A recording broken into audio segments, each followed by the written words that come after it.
Harka fuuni daawwattootaa fi dhaggeeffattoota keenyaa nagaan keenya kabajaa fi jaalala bakka jirtan maratti isin haa qaqqabu jechaa oduuwwan wayitaawoo yeroo kanaaf qopheeffameen isinitti himaa dursa oduu ijoo. Lolli jabaan waraana bilisummaa Oromoo fi loltoota faashistii Abiyyee kan barcuma aangoo nama dhuunfaa tiksuuf bobbaatee gidduutti gaggeeffamaa jira. Lammiilee impaayirtii diroonii fi jeettii taankii fi marfii itti dhokaasuun akka baalaatti harcaasaa kan jiru waraanni faashistii Abiyyee kun lola jabaa wajjin gaggeesseen garuu ofii akka baalaatti harca'aa jiraachuu fi waraanni bilisummaa Oromoo injifannoo cululuqaa galmeessaa jiraachuu ifoomseera. Wayita impaayirtii keessatti qabsoon nagaa taasifamuu gaaffii keessa galuun sochiin paartilee siyaasaa fi falmitoota mirga namummaa daanga'etti qondaalli KFO buleessee paartii haaraan hundeessaa jechuun dhagahame. Qondaalli kun yaada miidiyaaleef kennaniin paartii siyaasaa sadarkaa biyyoolessaatti socho'uun hundeessaa jira yoo jedhan, kaan ammoo paartii qabeenyaa dhuunfaa Abiyyi ta'ee Bilxiginnaa wajjin walitti hidhaa jiru. Wayita naannolee impaayirtii sadii keessatti caasaan isaa walakkaa ol hojii dhaabee jirutti Bilxiginnaan filannoon geggeessa jechuun faaggaa sobaa afuufuu itti fufe. Koomishinarichi ammoo kitaaba mata dureen isaa nageenyummaa filannoo fi gahee dhaabbilee nageenyaa jedhu barreesse. Gama biraan Bilxiginnaan naannoo Tigraay kan jedhamu paartiin obbo Geetaachoo Raddaa filannoo irratti ni hirmaadhaa jedhe. Bilxiginnaan faayidaa uummataatiif jecha eeyyama dhaabbilee tapha ispoortii beetingii hunda haqeeraa jedhe. Kutaaleen hawaasaa garaagaraa ammoo Bilxiginnaan faayidaa hawaasaaf dhimma jechuun gonkumaa waan hin yaadamnedha jechaa jiru. Tajaajilli lootarii impaayirtii ibsa baaseen eeyyama dhaabbilee beetingii ispoortii hundumaa haquu beeksiseera. Tatamsa'insi dhibee HIV/AIDS Oromiyaa keessatti babal'achaa jiraachuun himame. Waggaa waggaan namoonni 9,000 hanga 10,000 ta'an dhibee kanaan yoo qabaman, namoonni 1,000 hanga 2,000 ta'an ammoo sababa dhibee kanaa lubbuun darbuu jedhe biiroon fayyaa Oromiyaa beeksiseera. Dhibeechi rakkoo hawaasa dinagdee jabaataa dhufus ibse. Haleellaa hidhattoonni konkolaataa geejjiba uummataa irratti raawwatan garmalee dabaluun lubbuu namootaa galaafachuu itti fufe. Naannichi ammoo labsii yeroo muddamaan cinatti namoota haleellaa kana raawwachuun shakkii 18 to'annaa jala oolchuun qorannoo eegaluu ifoomse. Toora YouTube chaanaalii kanaa sabiskiraayib, laayik, sheer taasisaa jechaa gara bal'inaan oduu qopheeffannetti isin dabarsa. Mootummaa Oromoo fi loltoota faashistii Abiyyee kan barcuma aangoo nama dhuunfaa tiksuuf bobbaatee gidduutti gaggeeffamaa jira. Lammiilee impaayirtii diroonii fi jeettii taankii fi marfii itti dhokaasuun akka baalaatti harcaasaa kan jiru waraanni faashistii Abiyyee kun lola jabaa wajjin gaggeessan garuu ofii akka baalaatti harca'aa jiraachuu fi waraanni bilisummaa Oromoo injifannoo cululuqaa galmeessaa jiraachuu ifoomseera. Maddeen waraana bilisummaa Oromoo akka ifoomsanitti waraanichi lola jabaa kutaalee Oromiyaa iddoo garaagaraatti keessumaa ammoo kibbaa fi lixa Oromiyaatti gaggeessaa akka jiruu fi kanaanis loltoota faashistii Abiyyee hedduu haleeluun sirnicha irra kisaaraa guddaa qaqqabsiisuu himaniiru. Gabaasa nu qaqqabee kanaan waraanni bilisummaa Oromoo zooniin kibbaa godina Gujii Lixaa aanaa Qarcaa ganda Laayyoo Qundii jedhamutti tarkaanfii laalessaa gaafa muddee 13 bara 2025 fudhateen loltoota faashistii Abiyyee 20 ol ajjeeseera. Gama biraan qawwee AKM 18 irraa hiikkachuun dantaa qabsoo bilisummaa Oromootiif galii taasisuu ifoomse. Lolli jabaan kun kibba bahaa Oromiyaatti itti fufee akka gaggeeffamaa jirutu dhagahame. Irreef gaachanni saba Oromoo waraanni bilisummaa Oromoo zooniin kibba bahaa godina Arsii bahaa aanaa Hixuusaatti gaafa muddee 13 bara 2025 hatta'ee dhiyaatee loltoota faashistii Abiyyee kan magaalaa Asallaarraa gara aanaalee garaagaraatti imalaa turte haleeluudhaan injifannoo cululuqaa galmeessuu ifoomseera. Wobboon lola jabaa geggeessee kanaan loltoota faashistii Abiyyee 3 ajjeesuun 8 ammoo madeesseera jedhe. Nutuu kanaan jiru lolli kun lixa Oromiyaatti itti fufee gaggeeffamaa jiraachuutu dhagahame. Irreef gaachanni saba Oromoo waraanni bilisummaa Oromoo zoonii lixaa lola jabaa godina Wallagga Lixaa aanaa Boojjii Dirmajii ganda Daaroo Somboo keessatti waraana faashistii Abiyyee wajjin taasiseen loltoota diinaa 3 ajjeesuun hoogganaa waajjira nageenyaa aanichaa obbo Wayyeessaa Addunyaa dabalatee loltoota Bilxiginnaa 6 ammoo madeessuun barameera. Madoon waraana Bilxiginnaa kunneen yeroo ammaa hospitaala Gimbiitti wal'aanamaa jiraachuu maddeen hospitaalichaa himaniiru. Guyyaa kaleessaa gaafa muddee 15 bara 2025 irreef gaachanni saba Oromoo waraanni bilisummaa Oromoo zoon lixaa kun aanaa Wambaraa ganda Goochor bakka addaan laga Nagar jedhamutti waraana faashistii Abiyyee kan maqaa sakatta'aan bobbaatee turte wajjin lola jabaa gaggeessuun loltoota sirnichaa hedduu irraa ajjeesuun 6 ammoo madeessuu ifoomseera. Gabaasni kun akka ifoomsutti waraanni sirnichaa reeffa warra kaan achitti dhiisuun madoo ishee qofa fudhattee gara magaalaatti baqatteetti. Wayita impaayirtii keessatti qabsoon nagaa taasifamu gaaffii keessa galuun sochiin paartilee siyaasaa fi falmitoota mirga namummaa daanga'etti qondaalli KFO buleesse paartii haaraan hundeessa jechuun dhagahame. Qondaalli kun yaada miidiyaaleef kennaniin paartii siyaasaa sadarkaa biyyoolessaatti socho'uun hundeessaa jira yoo jedhan, kaan ammoo paartii qabeenya dhuunfaa Abiyyi ta'ee Bilxiginnaa wajjin walitti hidhaa jiru. Torban darbe keessa xalayaa hanga yoonaa KFO'n deebii itti hin laanne tokko miidiyaa hawaasummaa irra deddeebi'aa tureera. Kunis miseensi buleessi paartii KFO obbo Dastaa Dinqaa fedhii isaaniin miseensummaa dhaabichaa gadhiisuu kan ibsudha. Obbo Dastaa Dinqaa turtii addatti BBC waliin taasisaniin garaagarummaa ilaalchaa irraa kan ka'e dhaaba isaanii duraa KFO wajjin akka itti fufuu hin dandeenye himuun paartii haaraa hundeessuuf akka jiran ibsaniiru. KFO'n ibsa torbee darbee baaseen filannoo biyyoolessaa paartii keessatti gaggeeffamuu jirutti magaalaa Finfinnee qofaatti akka dorgomu yoo ibsu, obbo Dastaa Dinqaa tarkaanfiin kun akka isaan hin gammachiifne ibsaniiru. Taateen kunii fi kan biroon miseensummaa dhaabichaa akka gadhiisan isaan dirqisiisuu kan ibsan qondaallee KFO duraanii kun murtee paartii haaraa hundeessuu kun miiraan osoo hin taanetti yaadamee xiinxalameetu jedhan. Dhaaba siyaasaa sadarkaa biyyoolessaa hundeessuuf sochii taasisuu erga eegalanii waggaa tokko ta'uu kan himan obbo Dastaan namoonni KFO keessaa miseensa koree giddu galeessaa turanii fi dhaabicha gadhiisan lama ijaarsa paartichaa keessa akka jiran himaniiru. KFO keessaa bahuun isaanii bilchiginnaatti makamuu yookiin ammoo dhaaba bilchiginnaaf galtee ta'uu hundeessuu fi jedhamuun kan himatamaa turan obbo Dastaa Dinqaa guyyaa dogoggoraatii jechuun deebii kennaniiru.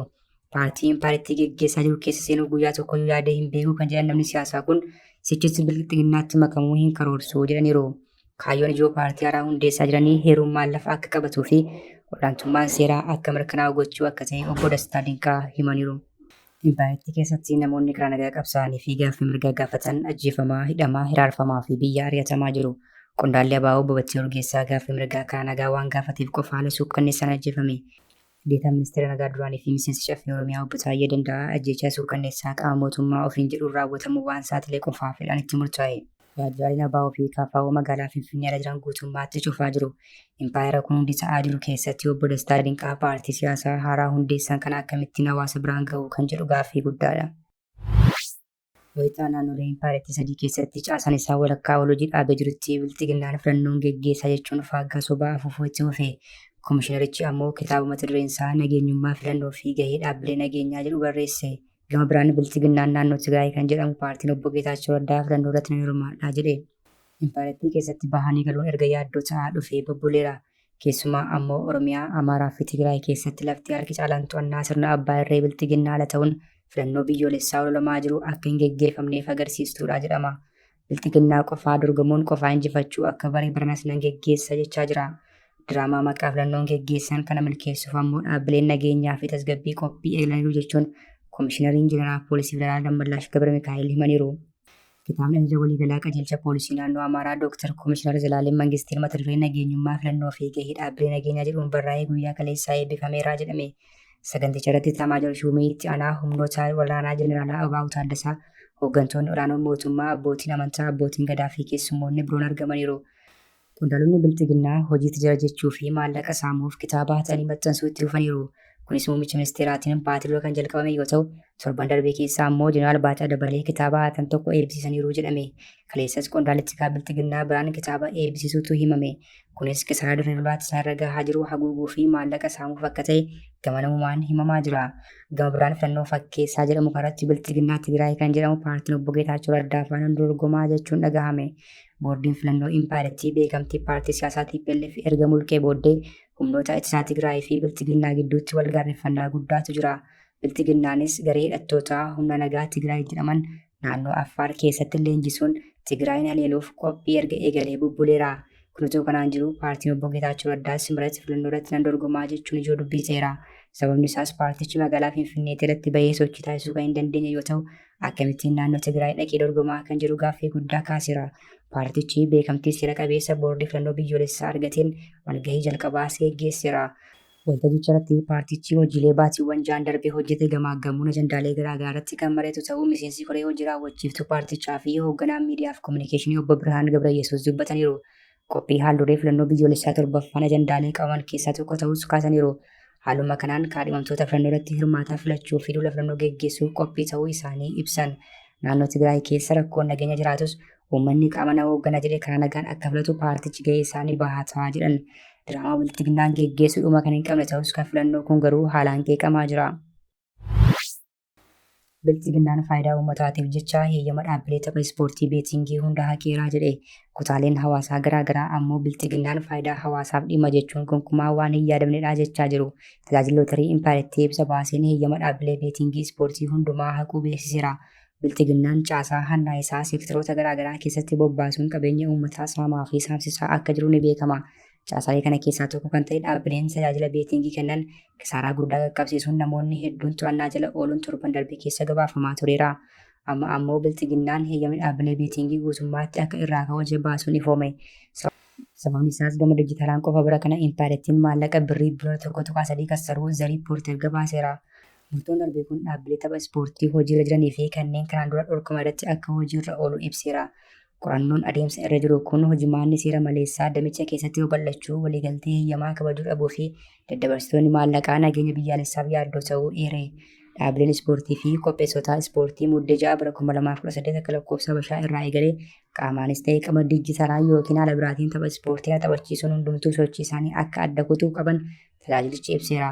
Tooftaalee maallaqa ittiin galchan tajaajila dhaabuu akka qabanis ibsameera. Dabalataanis tooftaa tapha ispoortii haaraa fudhachuun gonkumaa akka hin danda'amne eerameera. Odeeffannoowwan tajaajilaa hunda galmee faayinaansii fi odeeffannoo tajaajilamtootaa sirriitti eeganii dirqama tursiisuu akka qabanis eerameera. Odeeffannoo balleessuun, jijjiiruun yookiin miliqsuun seera yakkaatiin akka adabsiisullee eere. Dhaabbileen faayinaansii kanneen akka baankotaa kaffaltii raawwatan yookiin peeyiment instrument issuersii fi opereetota sirna kaffaltii yookaan peeyiment siistem opereetors heeyyamni dhaabbilee tapha ispoortii hundumaa waan haqameef muddee 6 bara 2018 irraa eegaluun sochii gurgurtaa kamiyyuu akka hin raawwanne qajeelfama cimaa kennuu beeksiseera. Haleellaa hidhattoonni konkolaataa geejjiba uummataa irratti raawwatan garmalee dabaluun lubbuun namootaa galaafachuu itti dhufe. Naannichi ammoo labsii yeroo muddamaan cinatti namoota haleellaa kan raawwachuun shakkii 18 to'annaa jala oolchuun qorannoo eegaluu ifoomse. Poolisiin naannoo Gaambeellaa rakkoo nageenyaa dhiyeenya kana naannicha bakka garaagaraatti mudate hordofee namoota 18 to'annaa jala oolchuu beeksiseera. Hordoffii rakkoo kana hordofee naannichatti taasifamaa jiru jabaatee bakka itti dhufetti namoonni rakkoo kanaaf sababa ta'an jedhaman aanaalee naannichaa garaagaraa irraa to'annaa jala ooluutti dhufe. Ibsa kaleessa poolisiin ifoomseen shakkamtoonni to'annaa jala oolfaman kun aanaa addaa Itaangi magaalaa Gaambeellaa, aanaa Gaambeellaa fi aanaa Laalii irraa ta'uu eere. Kan isaan to'atames rakkoo nagaa 328 fi muddee 12 bara 2025 irratti mudateen ta'uu ibse.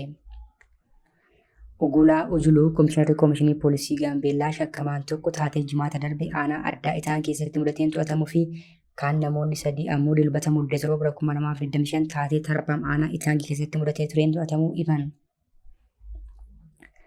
Namoonni kun kan to'annaa jala oolfaman erga aangawoonni magaalaa Gaambeellaa gaggeessitoota gandaa fi qaamota dhimmi ilaallatu waliin muddee 11 bara 2025 marii erga gaggeessanii booda ta'uunis himameera. Tamsaa'inni dhibee HIV/AIDS Oromiyaa keessatti babal'achaa jiraachuun himame. Waggaa waggaan namoonni 9,000 hanga 10,000 ta'an dhibee kanaan yoo qabaman namoonni 1,000 hanga 2,000 ta'an ammoo lubbuun darbuu jechuun biiroon fayyaa Oromiyaa beeksiseera. Dhibeechi rakkoo hawaasa dinagdee jabaa uumaa jiraachuus ibsame. Guyyaan HIV/AIDS marsaa 37ffaa sadarkaa Oromiyaatti qindeessummaa biiroo fayyaa Oromiyaa fi waajjira eegumsa fayyaa bulchiinsa magaalaa Majootiin dhaadannoo rakkoolee dhandamachuu fi ittisaa fi to'annoo HIV/AIDS itti fufiinsa qabu haa mirkaneessuu jedhuun sirnoota garaagaraatiin kabajamuu odeeffanne. Itti aanaan biiroo fayyaa Oromiyaa Dr. Guushaa Balaakoo dhibeen HIV/AIDS rakkoo hawaasa dinagdee guddaa ta'aa jiraachuu kaasanii yeroo guyyaa kana kabajnu namoota dhibee kanaan lubbuun darban yaadachaa kanneen dhibee HIV/AIDS dhiiga isaanii keessa jiru irraa qolleeffachuu tokko malee kunuunsa namoomaa taasisuu fi hundi keenya gahee bahachuu qabna jedhaniiru. Kabajamtoota hordoftoota keenya oduun sa'aatii kanaaf qabannee dhiyaanne kana gaammaatti hordoftan ture. Oduu biraan hanga walitti deebinutti nagaatti.